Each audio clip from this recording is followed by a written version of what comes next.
Welcome back to the Scale Forward podcast. Today, I'm joined by Jelle. Jelle is the founder and CEO of Cirra AI, which is an automation platform for Salesforce that helps admins and consulting teams configure Salesforce using AI. Welcome to the show. Thanks a lot. Great to be here. Okay, so Cirra AI, are you able to tell us a little bit more about it, how you came up with the idea, and how you got started with it? Yeah, so I've been working in the Salesforce ecosystem for 13 years or so. I had a previous startup, also an app built on top of Salesforce. And in the process of deploying that application for customers, from small, 10-person shops to Fortune 500 companies, very often came across the pain of configuring Salesforce to even make minor changes. Uh, you know, Teams would take weeks, sometimes months to get stuff done. And, in part, that's just because there's so much complexity and so many things that have been added on to Salesforce. In part, just an overload of the teams, too many requests coming in. Anyway, so now with the advent of generative AI, there's really a massive opportunity to rethink this and to bring an AI admin into the team that can take a lot of the basic button clicking type work off the plate of the humans and free everybody up to be much more productive, to really focus on what the business stakeholders want to achieve rather than the mechanics of getting it done. So that was the genesis of Cirra AI, and that's what we've been building ever since. Awesome. What was the moment that you took the leap of faith and decided, okay, I'm going to go all in on this? Did it start as something on the side that you were building, or did you leave what you were currently doing and just dive completely headfirst? Yeah, so I left the previous company that kind of hit a plateau, and there's some other factors at play. And decided to jump into this full time because the timing seemed propitious. Maybe a tiny bit early at the time, but it takes some time to also really get your head around what's possible and the technology and all the new tools that are coming on the market. So it was ultimately it was a good timing. I think it allowed me to go through a couple of iterations on the product format, talk to some potential customers, get feedback, try it out, and now we came up with a format I think that works really well. That's easy to consume, easy to understand. Okay. I mean, glaring question to me is Salesforce is a massive ecosystem. Was it your background that ultimately decided to go where you went to focus on admins and consultants and architects? Or how did you end up making that decision to be so niche within the huge ecosystem? So, two reasons. One is, I was very hands-on familiar with the challenges that people encountered, the admins and consultants on a day-to-day basis. Having helped customers set up their Salesforce instance for our previous product, so it felt very close to my to my skill set, and I felt the pain very very clearly. Second, also, it's a little bit out of the mainstream type opportunity, but it's not niche by any stretch. Depending on how you measure it, it's a $25 billion market of Salesforce services at least. And down the road, we plan to do the same thing for other platforms as well. So that makes it a $190 billion enterprise services market.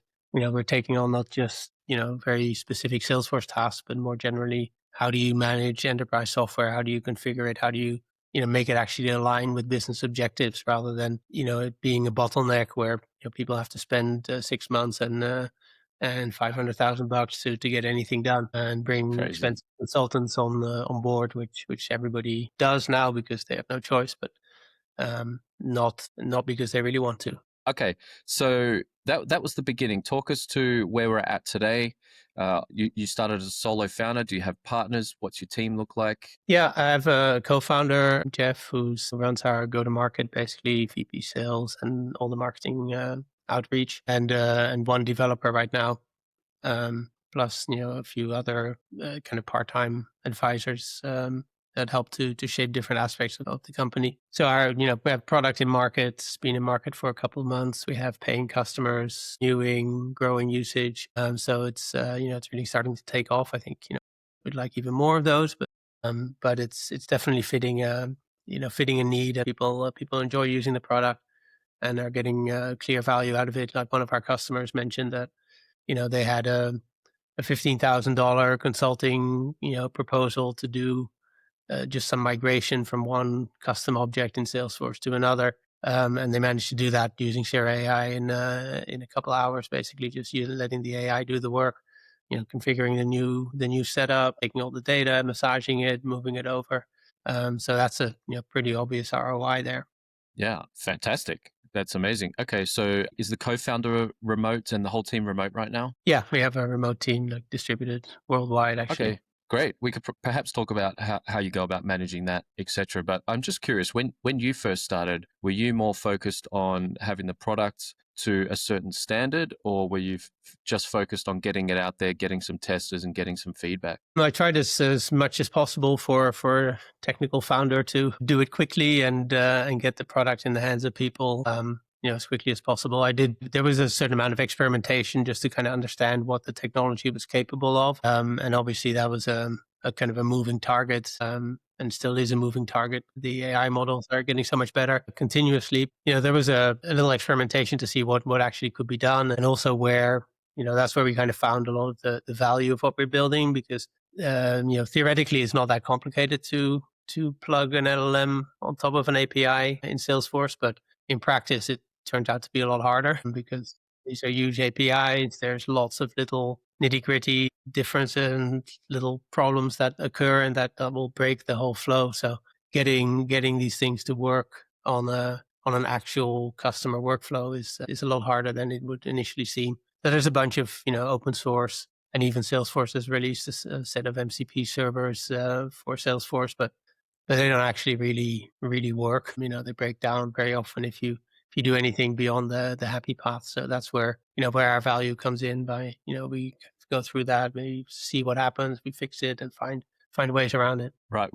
I mean, you mentioned MCP there. We'll get to that later because still very few people know what that actually means or actually allows you to do as a technical founder. So let's cover that in a second. I want to talk about, you said you've got some paying customers already, which I think is fantastic. Can you remember how you first acquired those? What channel did they come through, or were they your personal network or anything? Yeah, it's a combination of LinkedIn and personal network. So, obviously, so we did a lot of, or I did a lot of posting on LinkedIn and just kind of talking about what we were doing. And that got exposure, primarily also to people that I've already connected to. So, we had a lot Okay. of discussions and, customer or prospect calls trying to understand where the use cases were, what people were trying to do, and how the product could support that. That kind of led us to go through a couple of iterations on the product format. Also, initial version was maybe pushing it just a little bit too far in terms of ambition for what AI could achieve autonomously. It was working great on certain use cases, but it broke down too often on many others. So we kind of backpedaled a little bit and came up with this MCP that we'll talk about. That's a much more flexible way to get the functionality in the hands of the customers. Alrighty. Well, let's stay on sort of the go-to-market play. LinkedIn Play makes sense, right? It's where a lot of consultants, admins, etc., live. Walk me through what's working for you there. Is it a certain type of content? Is it the community? Are you leveraging influencers? What's your playbook that's working right now? Yeah, a little bit of a mix of everything. So primarily founder-led sales. So just regularly posting, commenting on other people's posts, trying to keep an active profile on LinkedIn and showing people what's possible and, keeping it in front of them because not everybody checks LinkedIn every day. So things will easily bypass a lot of the audience. So that's the number one thing. We did also around product launch, kind of get some well-known figures in the space to take a look at our product and talk about that and post about it. So that helped to get some initial traction out of to kind of set us apart and give some credibility to the product. But yeah, primarily it's founder led. We haven't done much paid Okay. LinkedIn stuff yet. Probably coming up sometime soon, but so far it's all kind of organic. All right. And when you say organic, is that other social channels such as Twitter, Instagram, or Reddit? Yeah. Are you exploring any other acquisition channels right now? We've done like just some basic exploration. I think most of the traffic comes either from LinkedIn or from the website. So, SEO inbound. We haven't done much with some Twitter posts, but I don't know for sure. But I don't think that really drove a whole lot of traffic so far. And, we haven't done any other channels. Okay. Yeah. Obviously, you got to be playing where all your customers' eyeballs are every day, right? I think in a previous conversation that we had, you mentioned something that you're testing around Instagram. Are you able to, do you remember that conversation we had there? Yeah, so we've I wouldn't say we've really tested it. We've like considered what it would take to test it and looked at kind of the format and examples of what other people are doing on Instagram. So, obviously there are, a lot of people who spend quite a lot of time on Instagram. Usually, I guess not for professional purposes as much, but it's still, a good place to get name recognition and increase the conversion of other channels based on the Yeah, fact like that people have just seen you before. yeah, multiple touch points and brand recognition. Like, where have I seen these people before? All right, and then aside from the socials, you mentioned inbound. Are you getting traffic to the website from blog posts? Is any coming from LLMs, and are you also running some outreach campaigns via email? We did do some outreach early on, basically cold email just to get people to provide feedback. So very simple, like, hey, I'm a founder looking to build this idea. Can we, do you have 15 minutes to give me some feedback? So no sales at all. And Okay. that kind of worked quite decently. At the moment you start trying to sell anything, the cold email really does not work. In our experience, really did not work that well anymore. So it has to be like really, just asking for information feedback. Yeah, you'd be surprised when you just ask for a bit of help how many people are willing to help, especially if it's something new and something clearly needed. Yeah, for sure. I mean, there's definitely goodwill, and people are very interested in the whole AI development. I think, I mean, this was like a year ago, maybe. It could be that it's slightly different now because there's been so much hype and so much publicity and kind of constant onslaught of AI. In people's feeds. I'm not sure if there'll still be the same kind of willingness, but maybe. Anyway, but we kind of moved past that stage. So, I don't want to mislead people by asking for advice and then like, try to Yeah, sell them through the back door. So that's all. bait and switch. It's funny you mentioned that because there's an SEO conference right now in the city that I'm in, and a couple of people are saying, I miss the days when not every talk or conversation was about AI. It's like, how do you use AI to write posts, build links, rank on LLMs, etc. And it is kind of seeing some fatigue from my experience when you outreach. Hey, this new AI tool, people are like, oh, okay, just another AI tool. I've tested about 50, sure. So yeah, fair play. If it's not working for you right now, and you're not looking for beta testers, it's probably LinkedIn. LinkedIn's the play, and trying to get more eyeballs. Have you guys ran webinars at all? Yeah, we did. I think two. Um, Very bad ROI. Wow. Okay. It's a lot of work to set it up. Um, yeah, not much. Not many people showed up. That Why was do you the. think that was? I don't know. It's a time commitment. You have to actually show up. And it was one thing to register, but then to actually show up and sit through like a 30-minute, 1 hour webinar. It could be that we somehow did not. Clearly, we didn't nail the The messaging one way or nurturing the other. flow to get them in there or something? Okay. Yeah. Anyway, so it did not work for us. Obviously, can work for it can work for other people. The other thing we've done is so far we attended like one kind of community event. That was kind of a mixed bag. It was good for visibility and meeting some interesting people. Not a whole lot of like actual conversion that came out of it. Um, but yeah, maybe it's a question of like just doing more of those. Also, the product maturity at the time wasn't quite there. It was harder for people to actually convert. Right. When people are coming, what about the sales cycle? And not everybody's ready to buy right now. So what does that sales cycle or process look like for you? Is you got to pique their interest. What's the timeline on getting interest and then getting them over to use Cirra to use Cirra to set up their sales force? I mean, varies quite a bit. Our number one kind of customer segment right now is mid-sized kind of boutique Salesforce consulting firms actually, and the sales cycle there it varies quite a bit. We've had one customer who tried the product, let's say 6 months ago in the previous version, kind of liked it, but didn't quite get couldn't quite get it to work for them. And they came back 6 months later, tried it again, and are now, happy customers. I've just got an email this morning from another customer, similar thing. We've kind of been in touch. We showed them they're definitely liked the concept and really wanted it to work, but couldn't quite get it to work in the previous incarnation, and are now ready to, well, hopefully ready to purchase. In any case, definitely interested to take another closer look. So sometimes it takes, I think in this whole AI adoption cycle, like we talked about earlier, that people get overwhelmed with 100 different options, and they kind of have to maybe try a few, fail at a few, get a better sense of what they really want to get out of it, what is really feasible, kind of shake out some of the bigger, bolder claims that are just not realistic. Maybe try to build some stuff themselves, or try to, set up a program themselves, and, realize that that's not their core competence, and they don't really have the bandwidth or the skill set to do that in-house. And then, come back to a trusted vendor. So part of it is, it's a product is one thing, but, the trust relationship in enterprise sales is always, critical as well. So they have to know that, the company that they're dealing with are, trustworthy people that are responsive, and will pick up the phone when something, something needs fixing. So that, that in itself sometimes maybe takes some time to get to that, especially with a smaller company.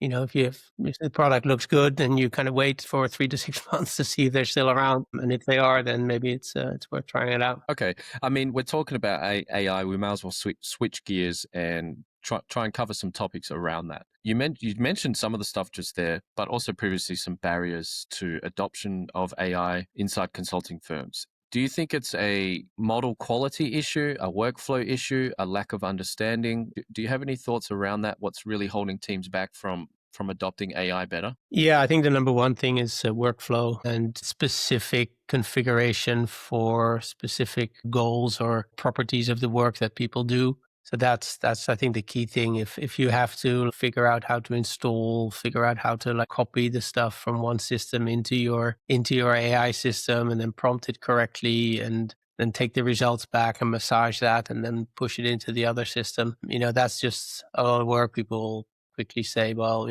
I'll just do it myself, kind of. I think that's one aspect. The other aspect is, I think there's a mismatch between expectations and reality. Like the expectation is kind of, you just kind of dump something into the AI and it will figure everything out and just do it magically. Because there's so many posts where people say, oh, all I do is like drink coffee and lie on the beach all day. My agents just do all the work. It's not quite like that most of the time. But if that's your expectation, and the first time you try to do that and it doesn't work, and you get some mediocre response, then it's like, oh, this stuff doesn't work. And so the only people that make it work are the ones that say, okay, well, maybe it's on me also to actually give the AI something that it can work with, and understand what the limitations are, and also be ready to, to be amazed by what it can do, which is a lot. So it's, it's the willingness to explore also, and the willingness to be a little bit adaptable as a user, and not just say, give up the first time if it doesn't work, or even be predisposed to just saying it won't work even before you tried it, which some people also have. I think it all comes down to, in the end, like the workflow. If stuff just works automatically, and you don't have to do anything, and it just kind of does amazing things for you, then it's very hard to say that it's not working, or it's not possible to make it work. If you have to do the work, and you have to do all the copy pasting, then it's a lot harder to make it break. A lot easier to make it break, rather. Do you might be putting you on the spot here, but let's say I'm a non-technical founder. Where should I start? Do you have a framework of how I can start experimenting with AI, or trying to use these tools or understand them? If something breaks, should I ask ChatGPT, or is there a resource that I could go to? I know it's kind of putting you on the spot, but could you come up with something framework that I could work around for that? In terms of trying to make AI work in any kind of random workflow? In any kind of random workflow, am I just starting out with a basic prompt like, help me do YZ? Yeah, it's one good way of phrasing it or thinking about it is, like, if you were to ask a human being to do something for you, what would be kind of the amount of information you might need to provide that human being that is not an expert in your particular company? They're expert in their field, but they don't know anything much about your company. They definitely don't know what your preferences are. They don't know the context of the request that you're submitting. So think of it like that. Like, what would you have to explain to that person for them to do a competent job? And if you provide that same level of information to the AI, more likely than not, you'll get a a decent response out of it. So that's one. Treat it like a coworker and don't expect it to read your mind. Then secondly, it's okay to iterate. Like if it's not right the first time, you can ask it to correct itself. And you can also ask the AI to diagnose what might have gone wrong the first time if it wasn't right. So, you say, okay, this is not exactly what I was expecting. Make sure you actually, like if you get a hallucination, for instance, which still happens, not as much as maybe it used to, but the AIs will kind of try to quickly answer. And that means that they use whatever is built into them as knowledge and fill in the blanks, and that filling in the blanks is kind of where the hallucinations happen. So if you see that, and especially if it's really not permissible for that to happen, if it's facts that you need, you can explicitly force it to do research. As I was saying, make sure you research this, show me sources for your claims, that kind of stuff, and then it's much less likely to to just make it up. So yeah. What it does still do is tell you that every idea you have is a great idea. AI is still very much a yes man You in can, my and experiences. even, that's a good point. Like there's preferences you can configure in most of the AI tools. You can say like, don't keep praising me. Don't be afraid to push back if you don't agree or if you think it's a bad idea. Just get to the point and, be concise. Don't like, do a whole preamble and postscript every time you write something. You can configure it, or conversely, if you like that stuff, then, you can ask it to be elaborate, but you can kind of build your personal preferences into there's usually an area for every tool where you can do that. Yeah, like a knowledge base as well. Yeah, there's more and more like memory of past conversations that you can switch on, so it kind of actually does start to know you a little bit and know your business, so that you don't have to repeat yourself every time. But you can add a specific knowledge base for if you have some way that you need to configure opportunities in your CRM, and certain things have to happen for an opportunity to be approved, and you have a document that explains that. Just upload that document, and then the AI is much more likely to actually do things correctly the next time around. Okay, so suppose I want to integrate AI into something that I have into my business. Can you explain MCP to me like I have never heard about it before, as simply as you can? Yeah, so if you look at just the ChatGPT or Claude by itself, it can write text, answer your questions, it can search the internet and find information, but it can't actually do anything. It can't make any changes on your computer, in your documents, or in your enterprise systems, or in your email, or anywhere. And it also can't consult those systems. It can, like, again, it can find stuff on the internet, but it can't like read your email or read your Google Drive or anything like that. So it has no way of accessing the world other than the web search. So MCP is basically a way to be able to plug different systems into the LLM so that it can read and sometimes write back to those systems, so that it can read your email, potentially write email for you, read documents, create documents in your drive, as well as, in our case, talk to Salesforce and get information and metadata, configuration data out of Salesforce, as well as make updates back into Salesforce on your behalf. So it's really giving the LLM the capability to interact with all the other software systems that are around it. If I give access to these tools to my email, is that not a scary thing for me as someone who doesn't understand it? Is there any safety concerns that I should be worried about? Yes, I mean, I think you should be careful for what you grant access to. Typically, you can control whether or not the access is read or read write. So probably the right thing to do for email and for things that can then interact with the wider world is to start by just having it be read only, or to be very judicious about what you let it do. Create a draft email for you, but maybe not send an email until you're really confident that it's going to work. Like, your Google Drive probably is not so terrible if it creates a document that doesn't make any sense. You can always delete it again, so probably that's not the end of the world. But if it's accessing something mission critical or some document that you don't want it to modify, make sure you make a backup. Similar again to, like, let's say you had an intern and you want an intern to do something for you. You kind of got to make sure you give them access to the stuff that, if they screw it up, they won't screw it up too badly. Similarly, maybe not the highly confidential stuff. Because there is a risk of that ending up.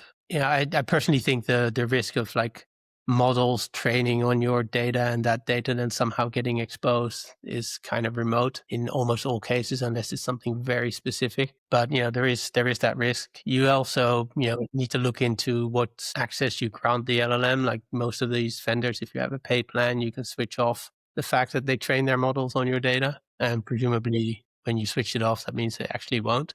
Presumably. Yeah, you never know for sure, but they have a vested interest. Like that's not the kind of thing that they want to get. Yeah. Exposed for. Yeah. Okay. And so MCP is a great thing. To me, what I'm hearing is it's going to allow for, if you want to put it simply, better connectivity between all these different tools and LLMs, right? Which is, sounds like something you're leveraging pretty hard there to allow you to do what you're doing inside of Salesforce. Yeah.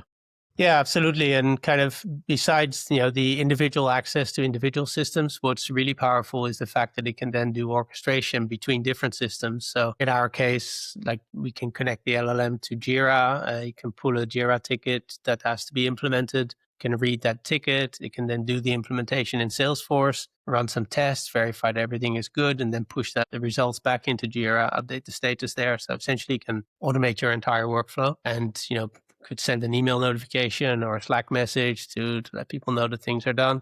And all of this, you can, you don't have to be like a workflow ninja and sit behind some complicated diagram to hook all these bits and pieces together. You can just tell it like, okay, when you're done, update the Jira status. So it's all text based. So it becomes like a text based workflow engine in a sense. Do you think we'll move to a point where it's voice operated, so I can just prompt it using natural language, like speaking to it, and then the agent will go ahead and do what it's asked? Yeah, absolutely. We're there already. In fact, depending on the LLM, you can already talk to it. ChatGPT, you can talk to it. Claude, you can talk to it on mobile. But there's third party apps like Whisper um, that works with any tool really, not just LLMs. But you can dictate to your LLM for sure. So yeah, that's definitely there already, and so it's really powerful. I use it a lot. For instance, if I'm out somewhere at an event and I hear somebody say something interesting, and I think, well, we should do that in our products, I'll just write up a Jira ticket in Claude. Just say very briefly, like, create me a ticket, put it in the current sprint or the next sprint or whatever, and assign it to my developer.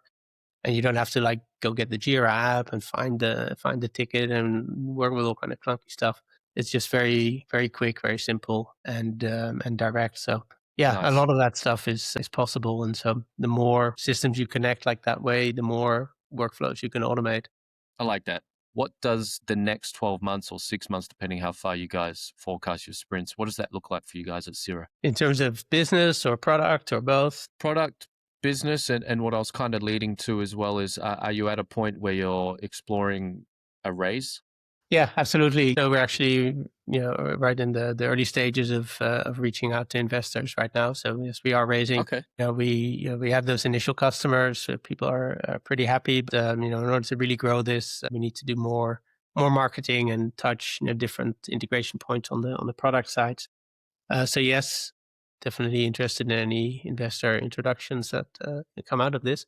So in terms of the product, I think our number one thing is that workflow integration, trying to find as many touch points as possible where we can do our thing automatically without user having to prompt. So that's specifically is going to mean a Slack app. So you can just invoke Cirra AI from your Slack, send it messages, have conversations with it, with other teammates as well. And then secondly, Jira and other ticketing systems so that we can, automatically do some of the Salesforce configuration and troubleshooting and just general provisioning that has to happen without the user having to manually trigger that or switch between systems or think about even switching between systems. What I'm here, okay. So what I'm hearing is growth, more product development, more marketing, and the raise around that. You're kind of looking to split the funds between those two, just to constantly improve product whilst getting more brand awareness. That's your goal for the next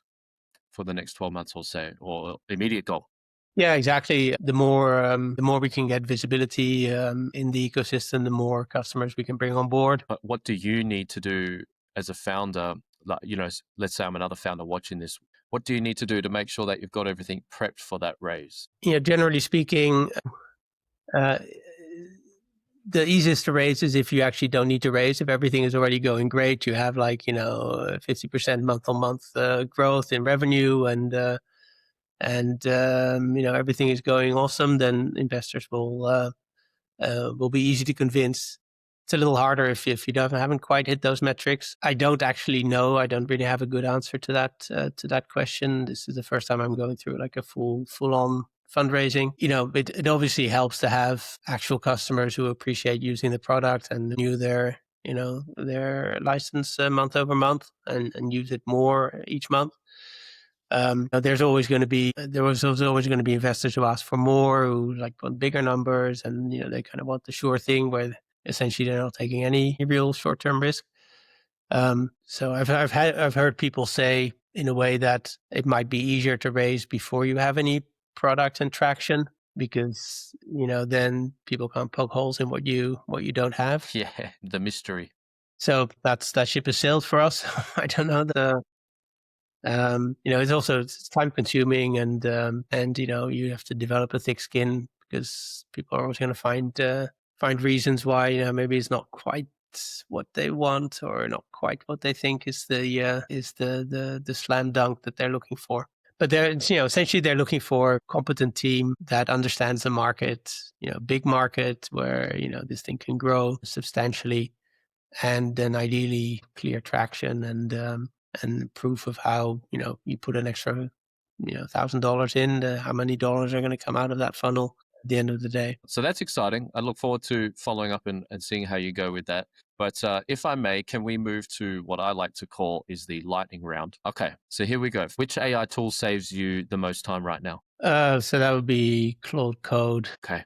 What's the hardest part of building in the Salesforce ecosystem? It's answering the question, what if Salesforce does this? Especially these days with all the development around AI. They're really good at marketing, and people who've been around for a while, they kind of know how to look beyond the shiny announcement, but it always is. It generates uncertainty and a lack of clarity on what's actually available in the platform. So we get asked that question a lot. Right. There we go. Okay. And do you have a favorite productivity hack? I mean, on the development side, one thing I like a lot is using the Cursor bug bot, and I think Claude now has a similar thing, but I haven't tried that yet.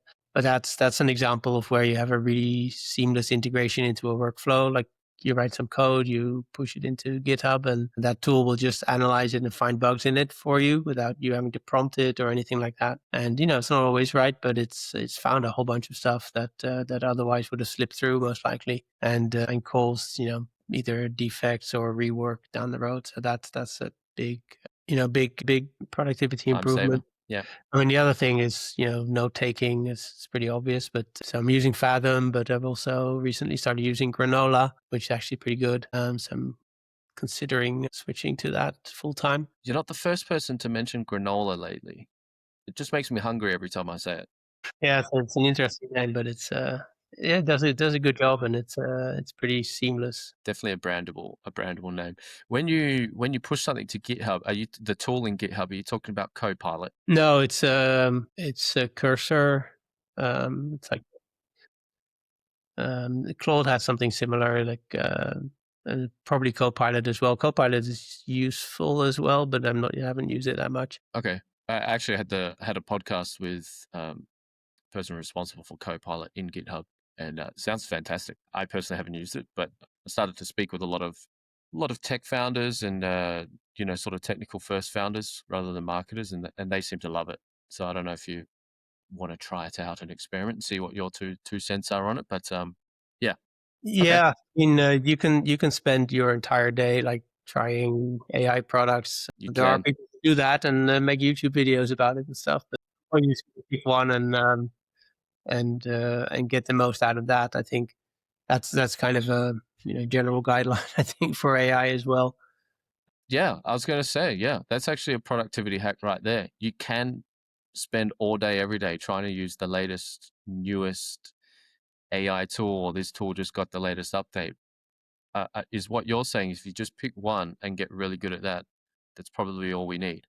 Yeah, I mean, obviously, it could be that they really fall behind and somebody else does something like magically different. Like the Mm. note taking, I'm kind of like, torn now between Fathom and Granola. So sometimes it's worth switching, but like if you're constantly trying to compare them, then you're spending a lot of time on that. Sometimes whatever comes up, like Copilot, I haven't used it much for my own development, but the other day I was in GitHub trying to understand somebody else's GitHub repo, and since Copilot is right there, you could ask it questions, and it was really awesome at finding stuff. So I think it boils down again to that workflow. As long as it's a kind of an easy thing to use wherever you are in whichever environment you're at, that's the way to go. And then only switch, only do something else if there's like a real compelling reason to do it. But yeah, what you said earlier, if you get good at using a tool and understand how you configure it, understand how you get the most value out of it, that's probably a much bigger delta than trying to switch to another very similar tool. Just want to thank you for jumping on. We'll wrap it up here. And where can people learn more about you and connect with you before you go? Yep. Cirra.ai, Cerra.ai is the website. You can book a demo there. My email is jelle@Cirra.ai. Feel free to reach me there. And there's only one person with my name, I think, in the entire world. So you'll find me on LinkedIn if you search for my name. I can confirm you will because I tried it. It's very, very easy to find. Alrighty. Well, Jelle, thanks for jumping on today. It was great talking with you. Yeah, thanks so much. It was a blast.